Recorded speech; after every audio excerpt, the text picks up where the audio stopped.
दरअसल संघ प्रमुख मोहन भागवत ने एक इंटरव्यू में कई बड़ी बातें कही हैं। संघ प्रमुख ने कहा है कि भारत के मुसलमान दुनिया में सबसे ज्यादा संतुष्ट मुसलमान हैं।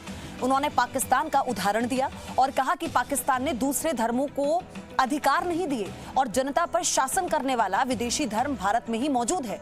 राम मंदिर के सवाल पर उन्होंने कहा कि मंदिर राष्ट्रीय मूल्यों और चरित्र का प्रतीक होते हैं और भारत में मुसलमान सबसे सुरक्षित मुसलमान हैं दूसरे देशों के मुकाबले। काम कोह मदमान न मोहा, लोभ न क्षोभ न राग न द्रोहा, तिनके कपट दंभ न हिमाया, तिनके हृदय बसहु रघुराया। मतलब जहां ना काम हो न क्रोध, न लोभ हो न क्षोभ, न राग हो न द्रोह, जिनमें न कपट हो न दंभ, श्री राम वहीं बसेंगे, वहीं विराजेंगे।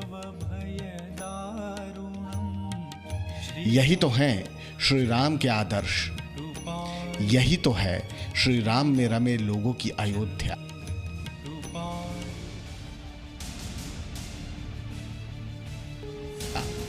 पांच अगस्त 2020 को प्रधानमंत्री नरेंद्र मोदी ने अयोध्या धाम में श्री राम मंदिर का भूमि पूजन कर दिया। अयोध्या में भगवान राम के भव्य मंदिर का निर्माण कार्य शुरू हो चुका है, लेकिन लोगों के मन की अयोध्या का निर्माण अभी बाकी है। एक मासिक पत्रिका से बातचीत में संघ प्रमुख मोहन भागवत ने इसी अयोध्या के निर्माण का दर्शन शास्त्र समझाया और ये भी बताया कि कैसे मंदिरों पर प्रहार हिंदुओं के साथ बड़ी साजिश थी।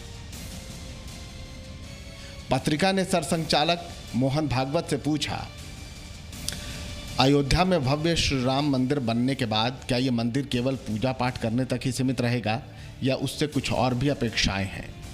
इसका जवाब देते हुए मोहन भागवत ने कहा, पूजा पाठ करने के लिए हमारे पास बहुत मंदिर हैं।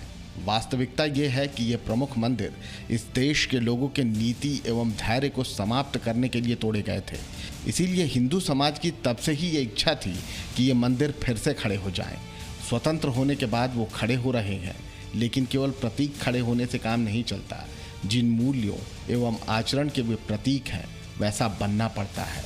परम वैभव संपन्न विश्व गुरु भारत बनाने के लिए भारत के प्रत्येक व्यक्ति को वैसा भारत निर्माण करने के योग्य बनना पड़ेगा। अतः मन की अयोध्या बनाना तुरंत शुरू कर देना चाहिए।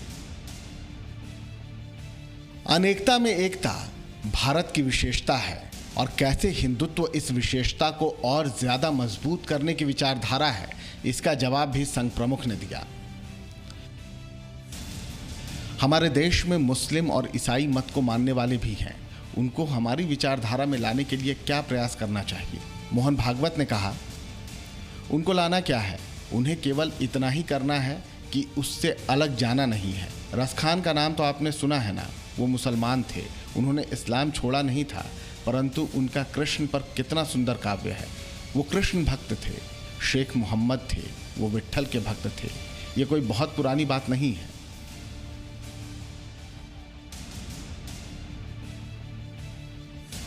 मोहन भागवत का कहना है कि केवल कट्टरपंथी ताकतें ही देश में अलगाववाद का जहर घोलने की साजिश करती हैं और ये सिर्फ आज की बात नहीं, लेकिन जब जब भारतीयता को चोट पहुंचाने की कोशिश की गई है, तब तब सब धर्म एक साथ उठ खड़े हुए हैं। महाराणा प्रताप से लेकर शिवाजी महाराज तक हिंदुओं के साथ मुसलमानों ने भी ऐसी ताकतों को रोकने की कोशिश की है। मोहन भागवत ने कहा, वास्तव में हमारा ही एकमात्र देश है जहां पर सब के सब लोग बहुत समय से एक साथ रहते आए हैं। सबसे अधिक सुखी मुसलमान भारत देश के ही हैं।